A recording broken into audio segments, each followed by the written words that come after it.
हरे कृष्णा। तो last part में हम लोगों ने पहले 10 क्वेश्चंस देखे थे। अभी कंटिन्यू करते क्वेश्चन नंबर 61 से।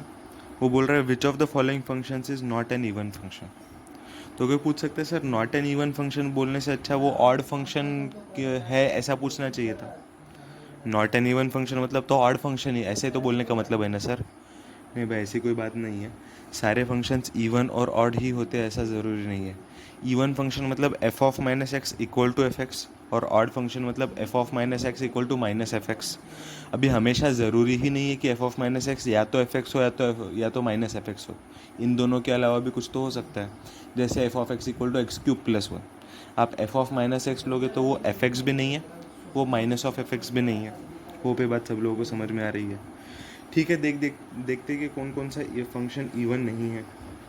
फर्स्ट पार्ट में वो बोल रहा है f of x equal to x into e की power x minus one by e की पावर एक्स प्लस वन। अच्छा, ये तो एफ एक्स है।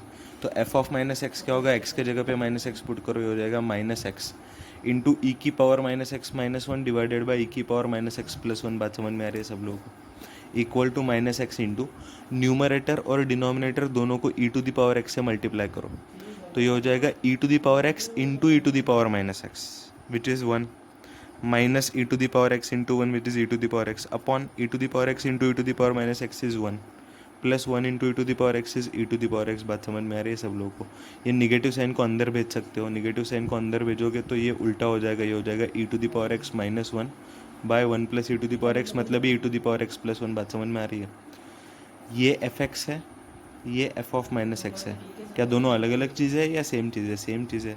F of minus x equal to f x, मतलब ये इवन फंक्शन है। बात समझ में आ रहा है बच्चे लोगों को। सी ऑफ कोर्स अगर मैं आपको ट्रिक से बताना चाहता हूँ तो नेचुरली यहाँ पे फोर्थ ऑप्शन में दिख रहा है कि f of x equal to x mod x है।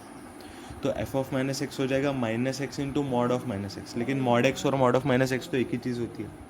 तो एफ एक्स होगा एक्स मॉड एक्स और एफ ऑफ माइनस एक्स होगा minus of x mod x. तो वो तो ऑड फंक्शन बन रहा है, मतलब इवन फंक्शन है नहीं। बात समझ में आ रही है सब लोगों को। तो फोर्थ ऑप्शन आंसर होगा, ये तो ऑप्शन पर से क्लियरली दिखाई दे रहा है। लेकिन हम लोगों को ये भी समझ में आना चाहिए कि बाकी ऑप्शंस क्यों इनकरेक्ट है। वो पे बात सब लोगों को समझ में आ रही है, क्योंकि जेई एडवांस में तो more than one correct type भी पूछ लेते हैं। और कभी कभी ऐसे हो सकता है कि चार ऑप्शन में से जस्ट इंस्पेक्शन से पता ना कर पाए, हर ऑप्शन इंडिविजुअली चेक करना पड़े, ऐसा भी ऑप्शन हो सकता है। सेकंड ऑप्शन चेक करते हैं। सेकंड ऑप्शन है f of x equal to box of fractional part of x, ऐसे। अच्छा, तो फिर एफ ऑफ माइनस एक्स निकालने का कोशिश करते हैं। एफ ऑफ माइनस एक्स हो जाएगा box of fractional part of minus x. बात समझ में आ रही है सब लोग को। अच्छा, अभी यहाँ पे आप लोग ये बात समझने की कोशिश करो। यहाँ पे दो केसेस आएंगे। सबसे पहले तो फ्रैक्शनल पार्ट ऑफ एक्स होता है x minus box x, sir ये तो बात हम लोगों को समझ में आती है। और या तो फिर इसका यूज़ करने की वैसे भी ज़रूरत नहीं है। इसका ऑफकोर्स इसका यूज़ करके एकदम टेक्निकली भी प्रूव कर सकते हैं, लेकिन टेक्निकली प्रूव नहीं भी करे से मैं एक्स का वैल्यू 0.2 लेता हूँ। सर क्यों लिया ऐसे? अरे बस लेके तो देखते हैं, एक्स का वैल्यू 0.2 लेकर के देखते हैं। पुट करो इसमें, तो f of 0.2 will be equal to box of fractional part of 0.2। अभी देखिए फ्रैक्शनल पार्ट ऑफ 0.2 कितना होता है? 0.2 ही होता है। ये 0.2 खुद ही एक फ्रैक्शन है, तो उसमें और फ्रैक्शनल पार्ट क्या होगा? 0.2 का बॉक्स कितना होता है? 0.2 का बॉक्स 0 होता है। अभी एफ ऑफ माइनस 0.2 निकालिए, तो हो जाएगा box of fractional part of minus 0.2। अभी देखिए फ्रैक्शनल पार्ट ऑफ माइनस 0.2 कितना होता है? फ्रैक्शनल पार्ट ऑफ माइनस 0.2 निकालने के लिए ये वाला फॉर्मूला यूज़ करना पड़ेगा। फ्रैक्शनल पार्ट ऑफ एक्स होता है एक्स माइनस बॉक्स एक्स, मतलब fractional part of minus 0.2 will be equal to x, x मतलब point minus 0.2 minus box x मतलब इसका ग्रेटेस्ट इंटीजर फंक्शन। अभी ग्रेटेस्ट इंटीजर फंक्शन का आप ग्राफ देखोगे, ऑब्जर्व करोगे, तो x इक्वल टू माइनस 0.2 के लिए उसका बॉक्स बन रहा है माइनस वन। तो ये हो जाएगा x minus of box x, मतलब माइनस ऑफ माइनस वन। बात समझ में आ रही है? Minus of minus one is plus one, one minus 0.2 is 0.8। बात समझ में आ रही है सब लोगों को? मतलब ये हुआ fractional part of minus 0.2 is equals to 0.8। अभी 0.8 का बॉक्स निकालने की बात चल रही है, मतलब ये हो रहा है बॉक्स ऑफ 0.8 इक्वल टू हो रहा है 0। तो ये आया एफ ऑफ माइनस 0.2 भी ज़ीरो आ रहा है। बात समझ में आ रही है सब लोग। एफ ऑफ 0.2 भी ज़ीरो है, एफ ऑफ माइनस 0.2 भी ज़ीरो है। तो यहाँ से एक वेरिफिकेशन हमको मिला कि इस ऑप्शन में आगे कंटिन्यू करने के लिए होप है। अगर एफ ऑफ 0.2 और एफ ऑफ माइनस 0.2 पहले ही अलग अलग आ जाते तो there was no point in continuing ahead, तभी बोल देते कि ये इवन फंक्शन नहीं है। लेकिन क्योंकि इक्वल आ रहा है इस केस में, मतलब probably this is an even function. Of course हम लोग एग्जाम्पल एक दो पर्टिकुलर एग्जाम्पल लेकर के ये इवन फंक्शन ऐसे प्रूव नहीं कर सकते, लेकिन एक एग्जाम्पल पर से वो इक्वल नहीं आए तो ज़रूर बोल सकते कि ये इवन फंक्शन नहीं है। वो पे बात सब लोगों को समझ में आ रही है। तो सर फिर प्रॉपर मेथड से कैसे प्रूव करें इसको? प्रॉपर मेथड तो बड़ा मुश्किल होना चाहिए ना सर, क्योंकि मतलब ऐसे लग ही रहा है कि f of x equal to box of fractional part of x. बहुत बड़ा लग रहा है। नहीं भाई, बहुत बड़ा नहीं है ये, ऐसे चुटकी बजाते ऐसे ही काम बन जाएगा, इतना आसान है। अभी ये बात समझने का कोशिश करो, फ्रैक्शनल पार्ट ऑफ एक्स का खुद का रेंज क्या होता है? फ्रैक्शनल पार्ट ऑफ एक्स का खुद का रेंज होता है 0 to 1। बात समझ में आ रही है? अभी वो बोल रहा है box of fractional part of x करो। अभी देखो, बॉक्स एक्स का ग्राफ कुछ तो ऐसे होता है, this is graph of box x. आपके बॉक्स के अंदर x नहीं है, अभी बॉक्स के अंदर फ्रैक्शनल पार्ट ऑफ x है, मतलब बॉक्स के अंदर ऐसी क्वांटिटी है जो 0 to 1 के बीच में लाई कर रही है। लेकिन बॉक्स के अंदर की क्वांटिटी जब 0 to 1 के बीच में लाई करती है तब ओवरऑल बॉक्स का वैल्यू 0 बनता है। होप ये बात सब लोगों को समझ में आ रही है? मतलब ये हो जाएगा f of x equal to box of fractional part of x equal to 0। अरे भाई, इतना सिंपल सा क्वेश्चन था। अरे भाई, बात समझ में आ रही है? अरे फ्रैक्शनल पार्ट ऑफ एक्स खुद 0 to 1 के बीच में लाई कर रहा है। 0 to 1 के बीच में कोई भी नंबर ले लो इस पर्टिकुलर रेंज में 1 को एक्सक्लूड करके, of course fractional part of x में भी 1 एक्सक्लूडेड ही रहता है। 0 to 1 इस रेंज में आप कोई भी नंबर लो, हर एक नंबर का बॉक्स तो 0 ही होता है, मतलब एफ ऑफ एक्स खुद ही 0 है। अभी अब f of x equal to 0 है तो एफ ऑफ माइनस एक्स कितना होगा? एफ ऑफ माइनस एक्स भी 0 ही होगा। बात समझ में आ रही है? क्योंकि एफ ऑफ इन दोनों में फ़र्क क्या है? एक्स के जगह पे माइनस एक्स पुट करना है। अभी यहाँ पे एक्स की टर्म है ही नहीं, तो चेंज किसको करोगे? एफ एक्स भी 0 है, एफ ऑफ माइनस एक्स भी 0 है, मतलब f of minus x equal to f x, मतलब ये इवन फंक्शन है। बात समझ पा रहे हो रे बच्चों? मतलब देखो, दिखने में जितना टफ क्वेश्चन दिख रहा है उतना ही वो आसान है। थर्ड पार्ट देखते हैं। अभी थर्ड पार्ट खुद से अटेम्प्ट कर पाओगे? F of x equal to है fractional part of box x.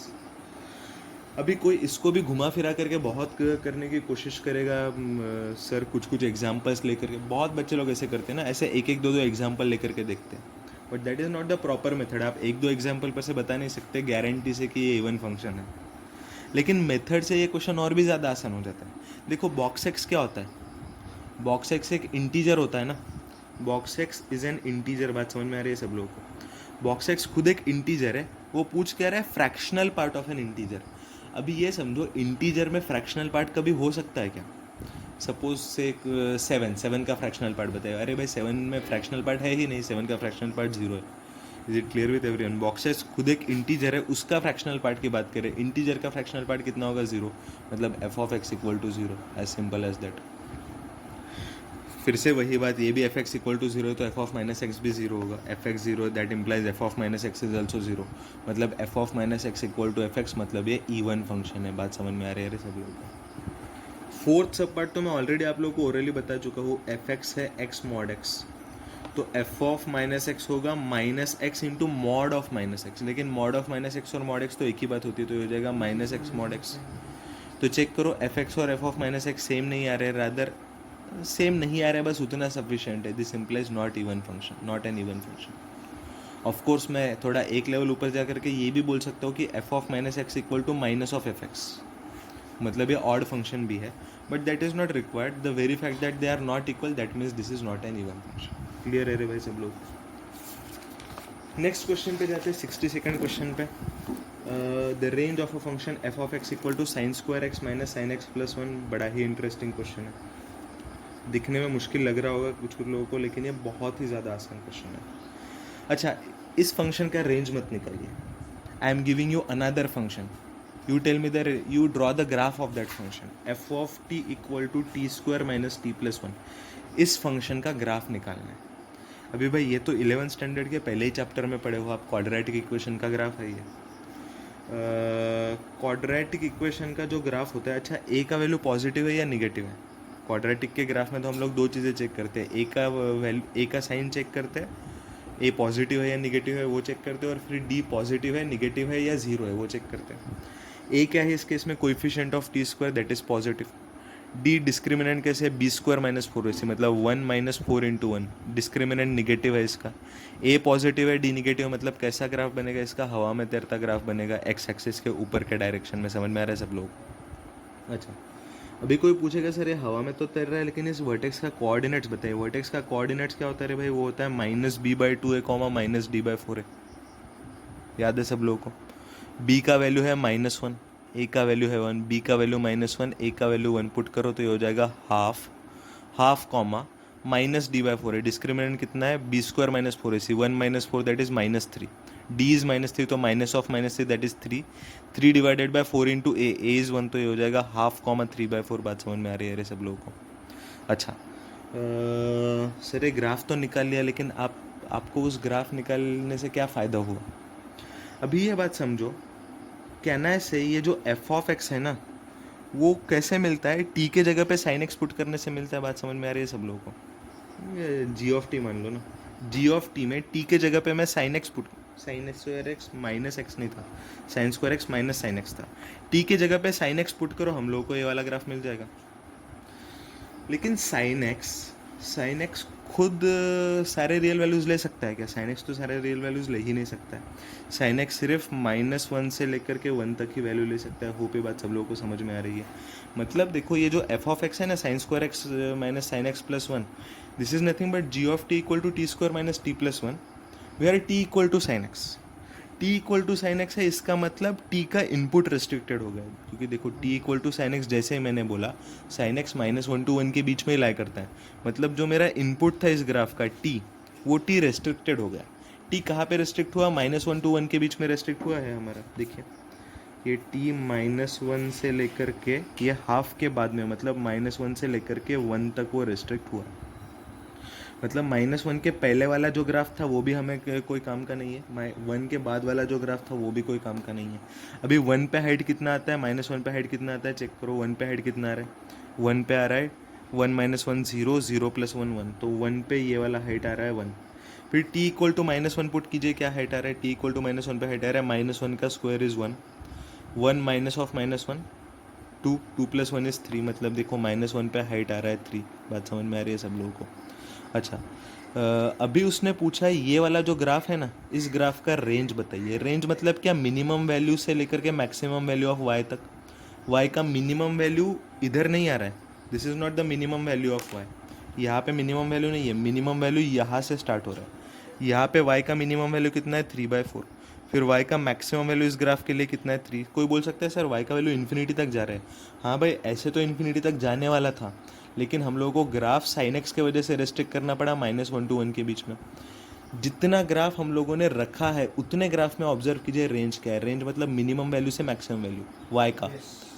तो मिनिमम वैल्यू इज़ 3/4 और मैक्सिमम वैल्यू इज़ 3, मतलब यहाँ पे रेंज आ जाएगा एफ एक्स का, एफ एक्स बिलोंग्स टू 3/4 से लेकर के 3। वो पे बात सब लोगों को समझ में आ रही है? ओके, तो ये था 62nd क्वेश्चन। 63rd क्वेश्चन देखते हैं। 63rd क्वेश्चन तो भाई बड़ा आसान है। वो पूछ रहा है f/g ऑफ -1.6, तो इसका मतलब तो सिंपली है f of -1.6 divided by g of -1.6। F x क्या है, एफ एक्स है मॉड एक्स, मतलब f ऑफ -1.6 हो जाएगा mod of -1.6 divided by g of x है बॉक्स x, तो ये हो जाएगा बॉक्स ऑफ -1.6। अभी मॉड ऑफ -1.6 तो 1.6 है, इसमें तो किसी को कोई डाउट नहीं होगा। -1.6 का बॉक्स कितना होता है, ग्राफ देखिए।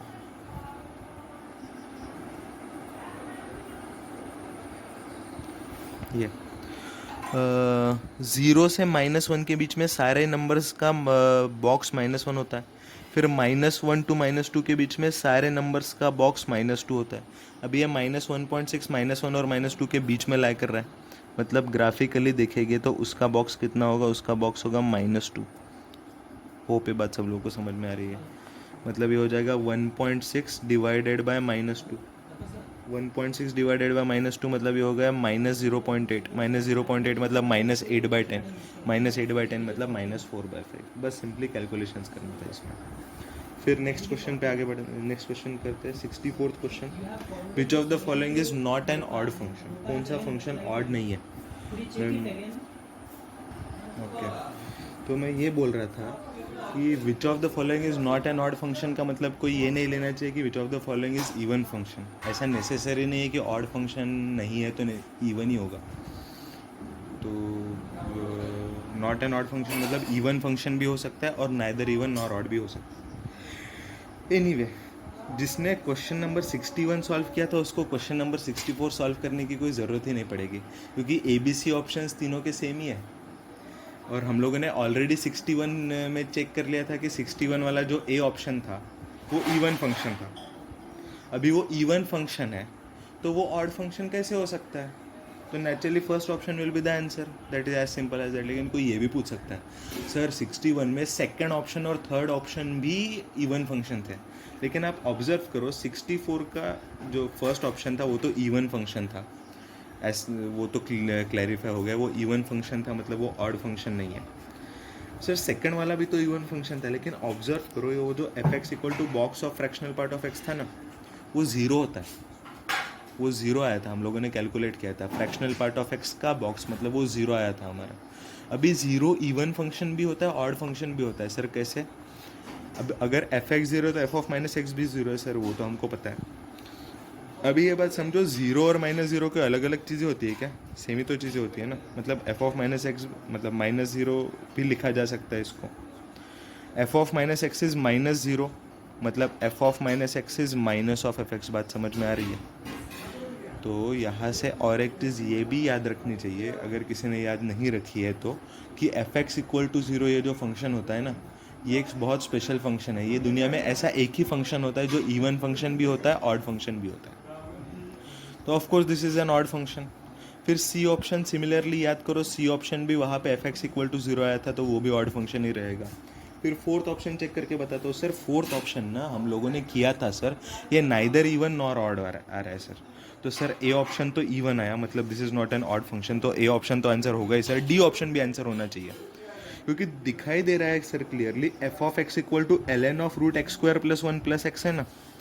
अभी x के जगह पे माइनस एक्स पुट करेंगे तो एफ ऑफ माइनस एक्स आएगा l n of minus x का स्क्वायर, तो एक्स स्क्वायर ही होता है, मतलब ये हो जाएगा root x square plus one minus x.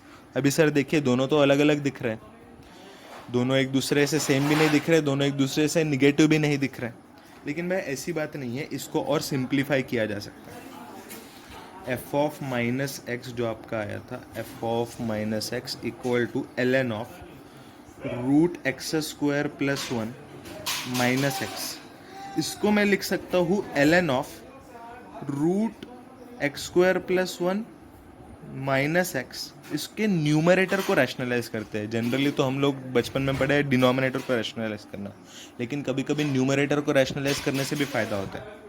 Numerator को रैशनलाइज करना है मतलब root x square plus one plus x से मल्टीप्लाई डिवाइड करना पड़ेगा, root x square plus one plus x equal to हो जाएगा l n of a minus b into a plus b is a square minus b square. Root x square plus one का square होता है x square plus one, minus x का square है x square plus one minus x square, तो ये हुआ one, one divided by root x square plus one plus x. अभी देखिए log of a by b के फॉर्म में आ गए, log of a by b होता है log a minus log b, तो ये हुआ l n one minus l n of root x square plus one plus x. बात समझ में आ रही है सब लोगों को? एल एन वन तो ज़ीरो होता है, तो ये हुआ zero minus of l n root x square plus one plus x, मतलब ये हुआ minus of l n root x square plus one plus x. अभी ये देखो l n root x square plus one plus x, ये तो f x था, मतलब ये ओवरऑल क्वांटिटी हो गई माइनस एफ एक्स, और ये एल एच एस में था एफ ऑफ माइनस एक्स, मतलब ये हुआ f of minus x equal to minus f x. मतलब क्या? मतलब ये ऑड फंक्शन है। बात समझ में आ रही है सब लोगों को? मतलब सिर्फ दिखने के ऊपर नहीं जाना है हम लोगों को। कभी कभी दिखने में ऐसा लगेगा कि ये फंक्शन इवन भी नहीं है ऑड भी नहीं है, लेकिन थोड़ा सिंप्लीफाई करोगे तो पता चलेगा it might be even function, it might be odd function. बात समझ में आ रही है सब लोगों को? तो ये था भाई 64th क्वेश्चन। अभी 65th क्वेश्चन पे आते हैं। 65th क्वेश्चन इंटरेस्टिंग लग रहा है। वो बोल रहा है find the range of a function f of x equal to mod x by x minus two. लेकिन भाई आपने उसको बोलना चाहिए कि भाई मॉड एक्स तो एक नहीं होता है, मॉड एक्स दो होते हैं। मॉड एक्स होता है x जब x इज ग्रेटर देन और इक्वल टू 0, मॉड x होता है माइनस एक्स जब x इज लेस देन 0। समझ में आ रहा है सब लोगों को? मतलब ये जो fx है, ये fx एक डेफिनेशन नहीं है, fx के दो डेफिनेशन है। fx हो जाएगा, मॉड x को x पुट करेंगे जब x इज ग्रेटर देन और equal to 0, fx is x by x minus 2 when x is greater than or equal to 0, and fx is minus x by x minus 2 when x is less than 0। Hope ये बात सब लोगों को समझ में आ रही है। अच्छा, fx को तो जनरली हम लोग y मानते हैं ना, तो fx के जगह पे मैं y भी पुट कर सकता हूँ, कोई प्रॉब्लम नहीं है। अच्छा, मैं y equal to x by x minus 2 की बात करता हूँ थोड़ा। y equal to x by x minus 2, इसका रेंज निकालने के लिए बोला गया है, provided of course x is greater than और इक्वल टू 0। इसका रेंज निकालना है मुझे। ये पहले एक पार्ट का रेंज निकालूंगा, फिर दूसरे पार्ट का रेंज निकालूंगा मैं। ये बात सब लोग समझने का कोशिश कीजिए। अच्छा, ये y equal to x by x minus 2 है when x is greater than और इक्वल टू 0। इसको मैं लिख सकता हूँ x minus 2 plus 2 divided by x minus 2 when x is greater than और इक्वल टू 0। अच्छा, x minus 2 by x minus 2 तो 1 होता है, तो ये हुआ 1 plus 2 divided by x minus 2 when x is greater than और इक्वल टू 0। अभी जब x ग्रेटर देन और इक्वल टू 0 होता है, तब x minus 2 will be greater than और इक्वल टू माइनस 2। समझ में आ रही है बात? बात सबको समझ में आ रही है? अभी क्या करेंगे हम लोग, जैसे लास्ट पार्ट में किए थे, याद करो। हम लोग अभी x minus 2 versus 1 by x minus 2 का ग्राफ निकालेंगे। x minus 2 versus 1 by x minus 2। Of course ये रेक्टेंगुलर हाइपरबोला वाला ही ग्राफ आएगा, x minus 2 versus 1 by x minus 2 वाला। लेकिन देखिए, हमें ये पूरे ग्राफ की ज़रूरत नहीं है। हमारा जो x माइनस 2 है ना, वो ग्रेटर देन और इक्वल टू माइनस 2 है। तो ये देखो, ये x minus 2 is greater than और इक्वल टू माइनस 2। मतलब देखिए, माइनस 2 टू इन्फिनिटी वाला जो x माइनस 2 है ना, बस उतना ही ग्राफ चाहिए। मतलब माइनस 2 के लेफ्ट वाला ग्राफ पूरा काट देना पड़ेगा हम लोगों को। बात समझ में आ रही है सब लोगों को? अच्छा, अभी x माइनस 2 अगर माइनस 2 है तो उसका रेसिप्रोकल हो जाएगा माइनस हाफ। तो ये वाला पॉइंट है माइनस हाफ। अभी 1 बाय एक्स माइनस 2 का रेंज देखिए, 1 बाय एक्स माइनस 2 का range, 1 by x minus 2 according to the graph belongs to, देखिए शुरुआत कहाँ से हो रही है? माइनस इन्फिनिटी से। 0 तक नहीं जा रहा है क्योंकि इतना ग्राफ कैंसिल करना पड़ा था हमको। ये हो जाएगा minus infinity to minus half. Minus infinity से लेकर के माइनस हाफ यूनियन फिर आगे कहाँ से शुरू होता है? आगे 0 से शुरू होता है, 0 से इन्फिनिटी तक यूनियन 0। ऑफ कोर्स 0 कभी बनता नहीं है, ये 0 से लेकर के इन्फिनिटी तक। ये हुआ 1 बाय एक्स माइनस 2। लेकिन आपको 1 बाय एक्स माइनस 2 का रेंज किसी ने पूछा ही नहीं था। आपको पूछा गया था 2 बाय एक्स माइनस 2 का रेंज। तो 2 बाय एक्स माइनस 2, 2 से मल्टीप्लाई कीजिए, this will belong to 2 into minus infinity is minus infinity, 2 into minus half is minus 1, minus infinity to minus 1 union 2 into 0 is 0, 2 into infinity is infinity. अच्छा, तो 2 by x minus 2 का range ऐसे आया। लेकिन आपको 2 by x minus 2 भी नहीं पूछा था, आपको उसमें 1 ऐड करने के लिए बोला गया था। देखिए यहाँ पे, तो 1 plus 2 by x minus 2 which is nothing but our y। This y will belong to 1 add कर दीजिए, 1 माइनस इन्फिनिटी में 1 ऐड करने से कोई फ़र्क नहीं पड़ेगा। माइनस इन्फिनिटी टू माइनस 1 में 1 ऐड कीजिए, 0 union which is nothing but y will union 1 add कीजिए, यूनियन 1 टू इन्फिनिटी। होप ये बात सब लोगों को समझ में आ रही है। लेकिन ये फाइनल आंसर नहीं होगा रे भाई हमारा। ये तभी अप्लीकेबल है when x is greater than और इक्वल टू 0।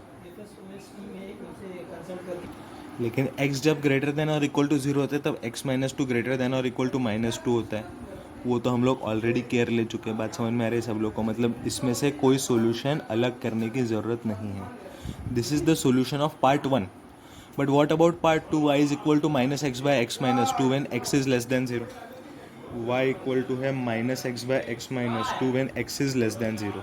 अच्छा, लेकिन मैं ये minus x by x minus 2 की तरफ ध्यान ही नहीं देने वाला हूँ। मैं सिर्फ इसका x बाय एक्स माइनस 2 वाला पोर्शन ही देखूंगा। फिर से वही बात आएगी, सर वो निगेटिव साइन का क्या करेंगे, उसको बाद में देख लेंगे। उसका अभी टेंशन लेने की कोई ज़रूरत नहीं है। ये x बाय एक्स माइनस 2 जो है ना, देखिए पूरा प्रोसीजर सेम ही रहेगा। बस कंडीशन आएगा कि यहाँ पे x ग्रेटर देन और इक्वल टू 0 था, यहाँ पे x लेस देन 0 हो जाएगा। तो मैं देखिए इसको अभी कंसिडर नहीं करता हूँ। मैं अभी के लिए हाइपोथेटिकली दूसरा एक y डैश मानता हूँ, y dash equal to x by x minus 2 when x is negative. तो देखो ये मैं प्रोसीजर पूरा नहीं कर रहा हूँ, लेकिन इसको ऑफकोर्स ब्रेक करके आप ऐसा लिख सकते हो। मतलब इफेक्टिवली ये सब कुछ सेम ही रहेगा। बस ये x माइनस 2 ग्रेटर देन और इक्वल टू माइनस 2 था, उसके जगह पे ये हो जाएगा x minus 2 will be less than -2। बात समझ में आ रही है सब लोग? अच्छा, x minus two is less than -2, x minus to less than -2 मतलब बस इतने वाले ग्राफ को हम लोगों को कंसिडर करना है। Only this much graph we have to consider.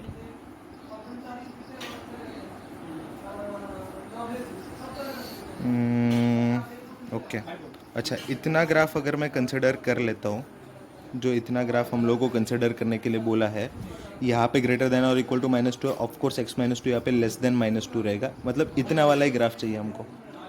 Only this much graph. ये -½ है, मतलब इफेक्टिवली हम लोगों को -½ से लेकर के 0 तक रेंज मिला है इस पर्टिकुलर केस में x/x-2 का, नॉट x/x-2 का। x/x-2 की बात चल रही है क्या? नहीं, x/x-2 का नहीं, 1/x-2 बिलोंग्स टू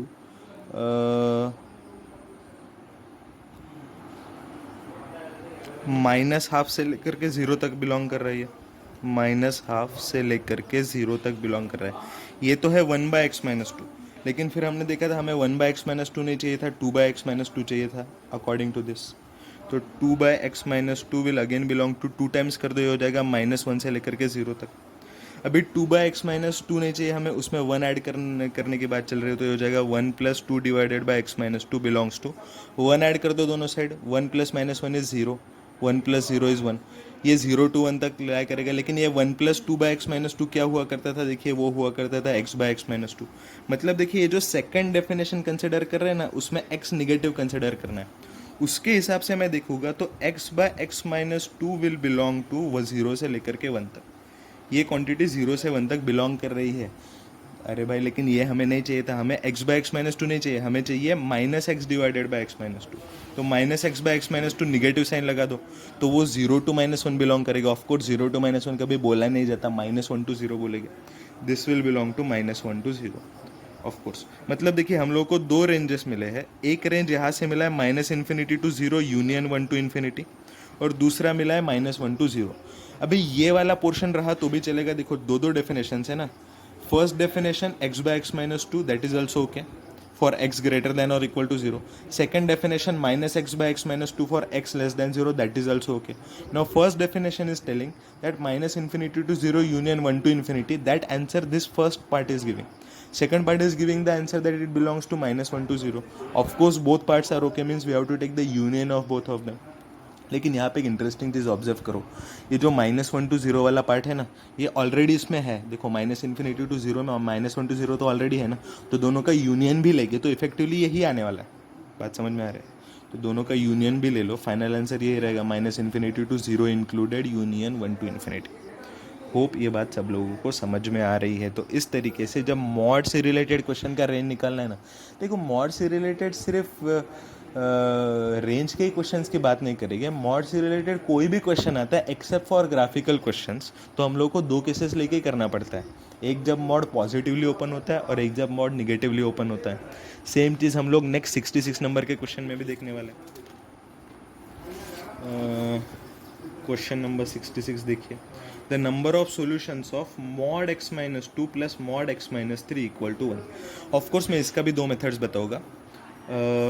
मेथड 1, अभी देखो x-2 mod x का डेफिनेशन किसके अलॉन्ग स्प्लिट होता है? 0 के अलॉन्ग स्प्लिट होता है। तो mod ऑफ x-2 का डेफिनेशन किसके अलॉन्ग स्प्लिट होगा? x-2 इक्वल टू 0 के अलॉन्ग। देखो mod x का डेफिनेशन स्प्लिट होता है x इक्वल टू 0 के अलॉन्ग, तो mod ऑफ x-2 का डेफिनेशन स्प्लिट होगा x-2 इक्वल टू 0 के अलॉन्ग, मतलब x इक्वल टू 2 के अलॉन्ग। सिमिलरली इसका डेफिनेशन x इक्वल टू 3 के अलॉन्ग स्प्लिट होगा।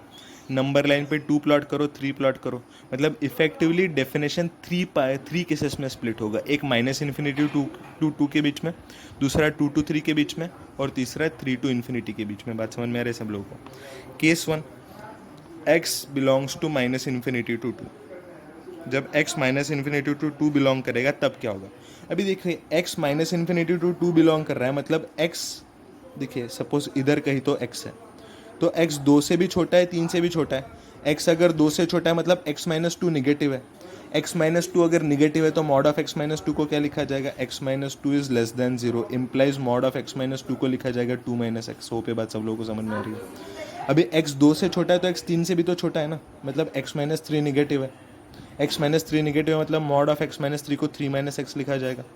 अभी वो बोल रहा है mod of x minus two plus mod of x minus three equal to 1। Add करो दोनों को, mod of x minus two है 2 minus x, mod of x minus three 3 minus x, दोनों को ऐड करेंगे ये हो जाएगा 5 minus two x equal to 1। 5 minus two x equal to 1 मतलब 1 सब्सट्रैक्ट करो, 4 minus two x equal to 0, 4 equal to 2x मतलब ये हो जाएगा x इक्वल टू 2। तो सर x इक्वल टू 2 तो सोल्यूशन मिल गया हमको? नहीं नहीं नहीं, x इक्वल टू 2 सोल्यूशन नहीं मिला है। सर क्यों नहीं मिला है? अरे भाई आपने बोला था कि ये केस के आंसर्स तभी वैलिड रहेंगे जब x belongs to minus infinity to 2 रहेगा, क्योंकि आप एक केस सॉल्व ही कर रहे हैं विद द अजम्पशन कि x माइनस इन्फिनिटी टू 2 लाई कर रहा है, तभी तो जाकर के मॉड के वैल्यूज मिल रहे हैं ना आप लोगों को। समझ में आ रहा है? मतलब x इक्वल टू 2 आंसर आ तो रहा है लेकिन वो इस पर्टिकुलर केस के डोमेन के अंदर फॉल नहीं कर रहा है। मीन्स x इक्वल टू 2, मैं ये नहीं बोल रहा हूँ कि x equal to 2 final answer नहीं है, मैं ये बोल रहा हूँ x इक्वल टू 2 केस 1 का सोल्यूशन नहीं है। बात समझ में आ रही है सब लोगों को? क्योंकि x इक्वल टू 2 केस 1 के डोमेन के अंदर ही नहीं है, तो x इक्वल टू 2 को रिजेक्ट करेंगे। फिर केस 2 आएगा। ऑफ कोर्स केस 2 में क्या आएगा? x belongs to 2 to 3 both included, x belongs to 2 to 3 both included. अभी देखिए x belongs to 2 to 3 both included में x ग्रेटर देन और इक्वल टू 2 है, x तो 2 से बड़ा है ना, यहाँ पे x लाई कर रहा है 2 से बड़ा है, मतलब x minus two greater than और इक्वल टू 0 है, मतलब mod of x minus two को equal to x minus two लिख सकते हैं। बात समझ में आ रही है सब लोगों को?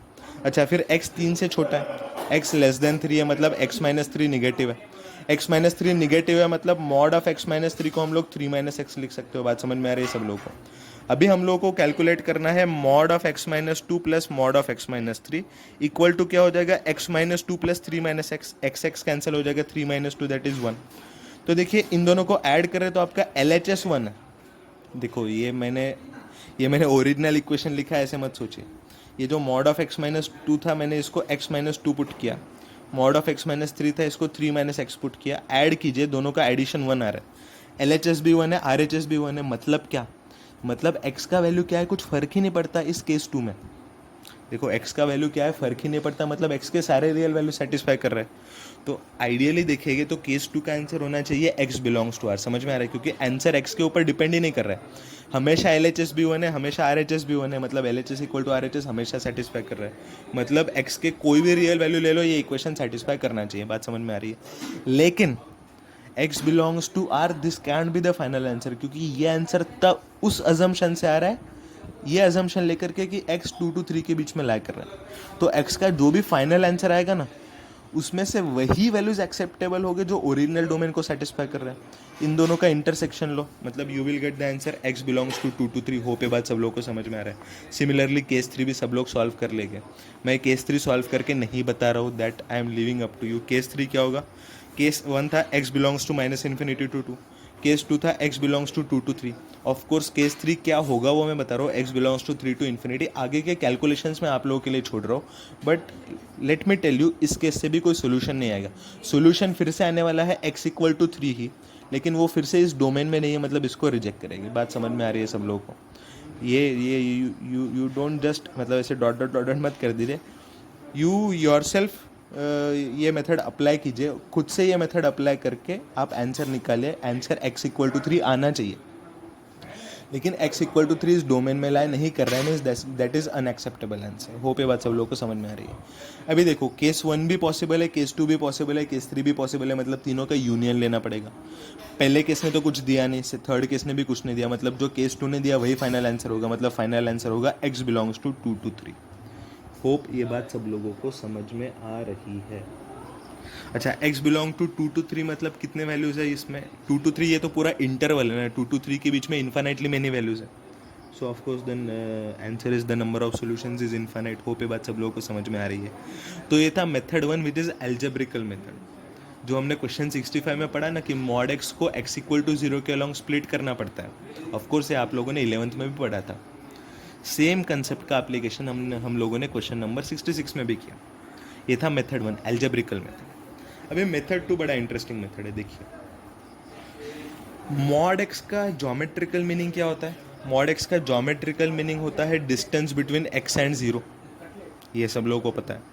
तो मॉड ऑफ x माइनस 2 का ज्योमेट्रिकल मीनिंग क्या होता है वो भी सब लोगों को पता है। देखिए mod of x minus a का ज्योमेट्रिकल मीनिंग होता है distance between x and a, तो मॉड ऑफ x माइनस 2 का ज्योमेट्रिकल मीनिंग होगा distance between x and 2। Similarly mod of x minus 3 का ज्योमेट्रिकल मीनिंग होगा डिस्टेंस बिटवीन x एंड 3, ये बात सब लोगों को समझ में आ रही है। अच्छा, डिस्टेंस अभी वो बोल रहा है mod x minus 2 plus mod x minus 3 equal to 1, मतलब इफेक्टिवली इक्वेशन बन गया distance between x and 2 plus distance between x and 3 equal to 1, बात समझ में आ रही है सब लोगों को। अभी नंबर लाइन प्लॉट करेंगे, नंबर लाइन पे ऑफकोर्स 2 प्लॉट करेंगे, 3 प्लॉट करेंगे। अभी x को अलग अलग पोजीशंस पे लेकर के देखेंगे और देखेंगे कि कौन से वाले पोजीशन पे x का 2 से डिस्टेंस प्लस x का 3 से डिस्टेंस 1 आता है। ऑफकोर्स फिर से पहला पोजीशन ये आएगा कि if x lies to the left of 2, तो x का 2 से डिस्टेंस क्या है मुझे पता नहीं है, से वो d है। x का 3 से डिस्टेंस क्या हो जाएगा, देखो ये डिस्टेंस d है तो ये डिस्टेंस हो जाएगा d प्लस 1। समझ में आ रहा है सब लोगों को? मतलब इफेक्टिवली इक्वेशन बनेगा d plus 1 equal to 1, 1 cancel हो जाएगा, मतलब ये हो जाएगा 2d equal to 0, 2d equal to 0 मतलब d इक्वल टू 0। अभी d इक्वल टू 0 का मतलब है कि x 2 के ऊपर ही लाई कर रहा है, मतलब x इक्वल टू 2 एक सोल्यूशन हम लोगों को मिल गया। बात समझ में आ रहा है सब लोगों को? अभी देखिए दूसरा केस ये हो सकता है कि 2 to 3 के बीच में x लाई कर रहा है, 2 to 3 के बीच में अगर x लाई कर रहा है तो क्या होगा। अभी x का 2 से डिस्टेंस d है, ओवरऑल डिस्टेंस 1 है, तो x का 3 से डिस्टेंस 1 माइनस डी हो जाएगा। बात समझ में आ रहा है सब लोगों को? Distance between x and 2 equal to d है, डिस्टेंस बिटवीन x एंड 3 है 1 माइनस डी, दोनों को ऐड करो क्या हो रहा है, दोनों को ऐड करो इफेक्टिवली 1 आ रहा है। What does it mean? इसका मतलब x 2 to 3 के बीच में कहीं पे भी लाई करे, अरे 1 डी कहाँ से रे भाई, दोनों का एडिशन 1 आ रहा है ना, मतलब x 2 और 3 के बीच में कहीं पे भी लाई करे दोनों का एडिशन 1 ही आने वाला है। बात समझ में आ रहा है सब लोगों को? Distance between x and 2 plus distance between x and 3 equal to 1, मतलब क्या x belongs to 2 to 3 is a solution. पहले वाले केस से x इक्वल टू 2 सोल्यूशन मिला था, केस 1 से याद कीजिए, केस 2 से x belongs to 2 to 3 solution मिला, फिर ऑफकोर्स केस 3 लोगे x belongs to the right of 3, फिर वहाँ से सिमिलर प्रोसीजर करोगे, देखो क्या आएगा, 2 to 3 के राइट में x लाई कर रहा है, x और 3 के बीच में का डिस्टेंस d मानता हूँ, तो ऑफकोर्स ये डिस्टेंस 1 है तो x और 2 में का डिस्टेंस 1 प्लस डी हो जाएगा। अभी वो बोल रहा है distance between x, 2 plus distance between x, 3 equal to 1, x, 2 का डिस्टेंस है d प्लस x, 3 का डिस्टेंस है 1 plus d equal to 1, 1 cancel, मतलब 2d इक्वल टू 0 मतलब d equal to 0, d equal to 0 मतलब ये x और 3 में कोई डिस्टेंस ही नहीं है, मतलब x इक्वल टू 3 भी हम लोगों को और एक सोल्यूशन मिला, x equal to 2 to 3 both excluded एक सोल्यूशन, x इक्वल टू 2 दूसरा सोल्यूशन, x इक्वल टू 3 तीसरा सोल्यूशन, तीनों का यूनियन ले लो, x belongs to 2 to 3 is the final solution. Hope ये बात सब लोगों को समझ में आ रही है, मतलब बहुत बार ऐसे क्वेश्चंस ज्योमेट्रिकली भी करना संभव है। होप ये बात सब लोगों को समझ में आ रही है। चलो रे भाई क्वेश्चन नंबर 67 पे जाते हैं, तो बड़ा ही आसान क्वेश्चन है। Number of elements in A cross B union C पूछा है। अभी देखिए B यूनियन C क्या होगा, B है 3,4, C है 4,5, तो B यूनियन C हो जाएगा 3,4,5। अभी B यूनियन C में कितने एलिमेंट्स है, 3 एलिमेंट्स है। A में कितने एलिमेंट्स है, A में 2 एलिमेंट्स है। अभी A क्रॉस B में A में अगर A नंबर ऑफ एलिमेंट्स होते, B में अगर B नंबर ऑफ एलिमेंट्स होते, तो A क्रॉस B में A इंटू B एलिमेंट्स होते, तो इस पर्टिकुलर केस में कितने एलिमेंट्स हो गए, 2 इंटू 3 इक्वल टू 6। भाई बड़ा सिंपल सा क्वेश्चन था। फिर आगे बढ़ेगा क्वेश्चन नंबर 68 पे। The range of a function f of x equal to 1 by fractional part of x plus 1। देखिए ये पेपर में बहुत सारे रेसिप्रोकल वाले सवाल थे। फ्रैक्शनल पार्ट ऑफ एक्स खुद का रेंज क्या होता है, फ्रैक्शनल पार्ट ऑफ एक्स का खुद का रेंज होता है 0 to 1, ये हमने पहले वाले क्वेश्चंस में भी देखा था। लेकिन आपको फ्रैक्शनल पार्ट ऑफ एक्स का रेंज पूछा ही नहीं गया है, उसमें 1 ऐड करने के लिए बोला गया, तो 1 plus fractional part of x का रेंज होगा 1 से लेकर के 2 तक। हो पे बात सब लोगों को समझ में आ रही है। अभी मैं क्या करूँगा, 1 plus fractional part versus 1 by 1 plus fractional part of x का ग्राफ निकालने वाला हूँ। 1 plus fractional part of x versus 1 by 1 plus fractional part of x. Of course this is same as x versus 1 by x का graph, मतलब ये rectangular hyperbola का graph होगा। लेकिन यहाँ पे ये बात समझो कि 1 plus fractional part of x सारे रियल वैल्यूज नहीं लेता है, ये बस 1 to 2 के बीच में वैल्यूज लेता है। 1 से लेकर के 2 एक्सक्लूडेड इसके बीच में ही वैल्यूज लेता है। मतलब देखिए इतना ही ग्राफ एक्सेप्टेबल है, इसके पहले का जितना भी ग्राफ है वो रिजेक्ट करना पड़ेगा। बात समझ में आ रहा है सब लोगों को? बड़ा छोटा सा ही ग्राफ एक्सेप्टेबल है, बहुत छोटा ग्राफ एक्सेप्टेबल है हमारा। ऑफ कोर्स ये पॉइंट भी एक्सक्लूडेड रहना चाहिए। अभी देखिए 1 plus fractional part of x 1 है तो उसका रेसिप्रोकल भी 1 ही होगा।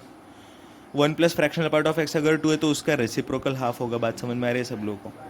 अभी देखिए आपको पूछा गया 1 plus fractional part of x का रेंज नहीं पूछा है, उसने 1/1 plus fractional part of x का रेंज पूछा है। वो तो वाई एक्सिस पर प्लॉट किया गया है। देखिए वाई एक्सिस पर ग्राफ का रेंज क्या है, जितना ग्राफ बचा है, जितना ग्राफ रिमेनिंग है, कटा हुआ ग्राफ का रेंज नहीं दिखेगा। कितना ग्राफ बचा हुआ है, हाफ एक्सक्लूडेड से लेकर के, देखो 2 एक्सक्लूडेड था तो हाफ भी एक्सक्लूडेड होगा। हाफ एक्सक्लूडेड से लेकर के 1 इंक्लूडेड तक का ग्राफ हमारा रिक्वायर्ड ग्राफ है। मतलब रेंज क्या हो जाएगा, हाफ से लेकर के, हाफ एक्सक्लूडेड से 1 इंक्लूडेड। होप ये बात सब लोगों को समझ में आ रही है। तो ये था क्वेश्चन नंबर 68। क्वेश्चन नंबर 69 ये भी बड़ा आसान सा क्वेश्चन था रे बच्चों। क्वेश्चन 69 में देखो वो क्या बोल रहा है, g ऑफ f ऑफ 3 निकालने के लिए बोल रहा है। अभी f ऑफ x है 2x माइनस 1, तो f ऑफ 3 हो जाएगा 2 इंटू 3 माइनस 1, मतलब ये हो जाएगा 5। मतलब g ऑफ, लेकिन f ऑफ मतलब f ऑफ 3 खुद 5 हो गया, मतलब ये हो जाएगा g ऑफ 5। अभी g ऑफ x है x स्क्वायर, देखिए क्वेश्चन में बोला है g ऑफ x है x स्क्वायर, तो g ऑफ 5 हो जाएगा 5 स्क्वायर, मतलब वो हो जाएगा 25। सिंपल सा क्वेश्चन था रे भाई। फिर जाते हैं क्वेश्चन नंबर 70 पे। ये तो बड़ा इंटरेस्टिंग क्वेश्चन लग रहा है भाई मुझे। देखो क्वेश्चन नंबर 70 में वो क्या बोल रहा है, find the range of a function f of x equal to e to the power 2x minus e to the power x plus 1। अभी मैं क्या करता हूँ, e to the power x को t पुट करता हूँ, तो f ऑफ x क्या बन जाएगा, f ऑफ x नहीं, अभी मैं उसको g ऑफ t बोलूँगा। g ऑफ t हो जाएगा e to the power x मतलब t, मतलब हो जाएगा t square minus t plus 1। मतलब इफेक्टिवली मुझे t square minus t plus 1 का रेंज निकालना है, तो मैं t square minus t plus 1 का ग्राफ निकालता हूँ। ऑफ कोर्स ये ग्राफ हम लोग पहले भी निकाल चुके हैं, यही I think sign square x minus sine x plus 1 वाले क्वेश्चन में। कौन सा क्वेश्चन नंबर था वो, sign square x minus sine x plus 1, कहाँ पे है वो क्वेश्चन, साइन स्क्वायर एक्स, हाँ क्वेश्चन नंबर 62। क्वेश्चन नंबर 62 में हम T square minus t plus 1 का ग्राफ निकाल चुके हैं। आप लोगों ने कॉपी किया होगा तो वो ऑब्जर्व कीजिए, मुझे तो वो ग्राफ याद है, मैं डायरेक्टली निकाल रहा हूँ। ये वाला पॉइंट था 1/2, 3/4, पॉइंट था 1/2, 3/4। ओके, ऑफ कोर्स ये वाला पॉइंट 0,1 रहेगा। अभी देखिए ये वाला जो ग्राफ है, तो सर इस ग्राफ का रेंज निकाल लीजिए, that as simple as that, और क्या परेशान होने की ज़रूरत है। लेकिन यहाँ पे एक बड़ा इंपॉर्टेंट सा पॉइंट समझने की ज़रूरत है हम लोग को कि e to the power x सारे रियल वैल्यूज़ नहीं लेता है। e to the power x का खुद का ग्राफ निकालिए। e to the power x का ग्राफ कुछ तो ऐसे, समझ में आ रहा है सब लोग। अभी e to the power x का खुद का रेंज देखेंगे तो आपको समझ में आएगा e to the power x 0 से शुरू होता है, इन्फिनिटी पे एंड होता है, मतलब e to the power x belongs to 0 to infinity. लेकिन आपका e to the power x t है, मतलब आपने जो t versus t square minus t plus 1 का ग्राफ निकाला है ना, उसमें आपका t सारे रियल वैल्यूज ले ही नहीं पा रहा है। आपका जो e to the power x, मतलब e to the power x तो t है ना, आपका जो t है वो सिर्फ 0 टू इन्फिनिटी के बीच में वैल्यूज लेता है, 0 भी नहीं लेता है, 0 एक्सक्लूडेड है। मतलब इसके पहले वाला ग्राफ पूरा कैंसिल करना पड़ेगा। बात समझ में आ रही है सब लोगों को। देखिए ग्राफ कैंसिल कर दिया, अभी हमारा रिक्वायर्ड ग्राफ क्या था वो मिल गया। अभी रिक्वायर्ड ग्राफ का रेंज निकालते हैं। रिक्वायर्ड ग्राफ का मिनिमम वैल्यू है 3/4, वो तो इंक्लूडेड है ये पॉइंट। मतलब इफेक्टिवली रेंज हमारा जो चाहिए होगा वो शुरू होगा 3/4 से, मिनिमम वैल्यू। देखो x का वैल्यू कोई नहीं लेगा, क्योंकि रेंज का मतलब होता है y का पॉसिबल वैल्यू। मतलब ये हो जाएगा 3/4 से शुरू होगा। ऑफ कोर्स इन्फिनिटी तक जा रहा है, लेकिन इन्फिनिटी को तो कभी इंक्लूड किया नहीं जाता है, तो रेंज हो जाएगा 3/4 से लेकर के इन्फिनिटी। होप ये बात सब लोगों को समझ में आ रहा है।